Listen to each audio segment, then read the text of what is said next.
how can we clearly distinguish what counts as imitating non-Muslims? Tashabbuh bil kuffar. This is a question that comes up quite frequently and for some obvious reasons. In the modern world, even if you live in a Muslim country, the reality is, I should say a majority Muslim country, the reality is you are probably exposed to Western lifestyles through media and other forms all the time. And as a result, we often have overlap between what Muslims do and what non-Muslims do. And sometimes Muslims end up doing the same things that non-Muslims do, whether that is dressing in the same way or a variety of other things.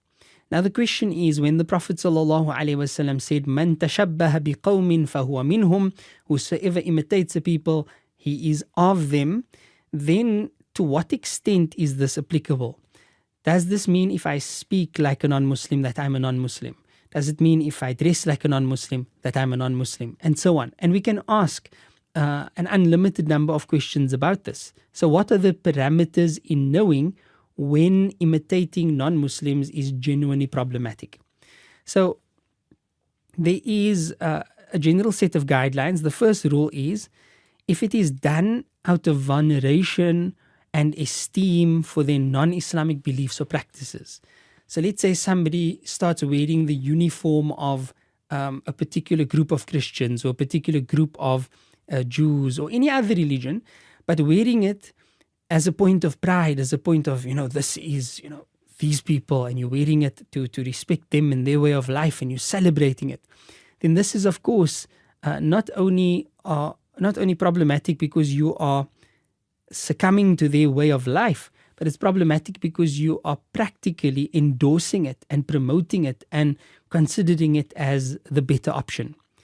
The second distinguishing factor is if the act is bad in and of itself. So the action is already haram, like it's specifically haram, and you're doing that action and it's an action of the people of the book. One example would be, there's a practice of drinking wine and some bread in the church. I don't know which churches do this, but they call it the flesh and the blood of Christ or something of the sort.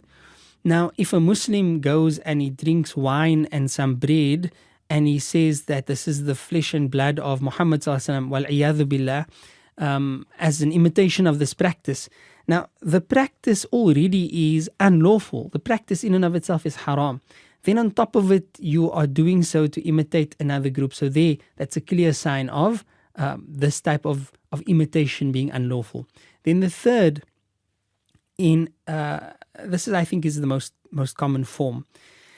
But where somebody does something to imitate the non-believers or people of other faiths, but the thing that they do is unique to that group, right? It's known that this is their practice. One example that I like to use for this is wearing a priest's collar, right? So imagine no one else wears priest's collars except priests. So if you wear a priest's collar and everyone knows that that's a priest's collar, a Christian priest's collar, and you wear that, then you are wearing something that is religiously idiosyncratic to them. Another example would be to wear a crucifix around one's neck or on one's person that is undoubtedly, clearly the Christian, concept of this crucifix. So if within these three forms of imitation you are still safe, it's not being done out of veneration or esteem for their non-Islamic beliefs or practices, nor is it bad in itself, nor is it something religiously idiosyncratic to them, then it is not considered the type of imitation that would make you aligned to them, if I can say that. So an example of this may be that you see someone from the non-Muslim world wearing a particular pair of shoes, and you like the shoes and you saw it on that person, but now you can't buy the shoes because a non-Muslim wore it. So ask the question here, are you wanting to wear the shoes because you have veneration or esteem for a non-Muslim practice or belief? No. Is it bad in and of itself to buy a particular pair of shoes? No, unless of course there's some unlawful reason or some unlawful practice attached to it.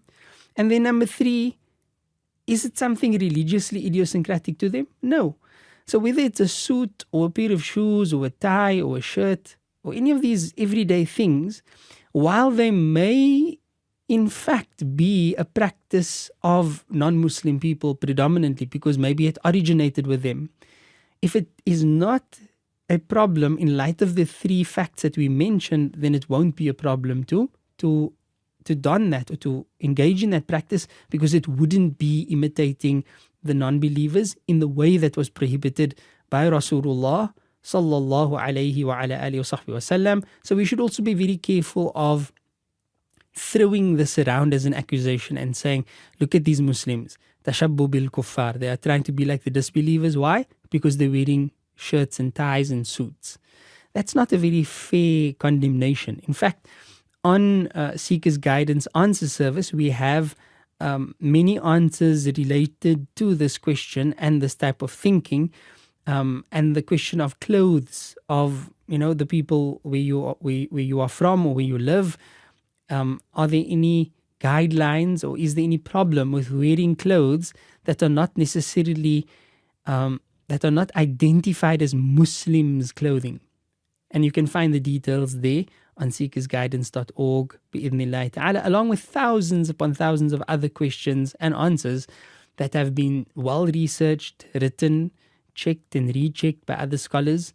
And it's an excellent resource for followers of Ahlus Sunnah wal Jama'ah.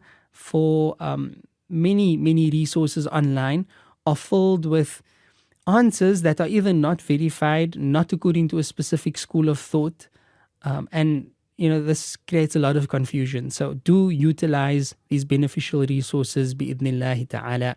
La ilaha illallah Muhammad Rasulullah.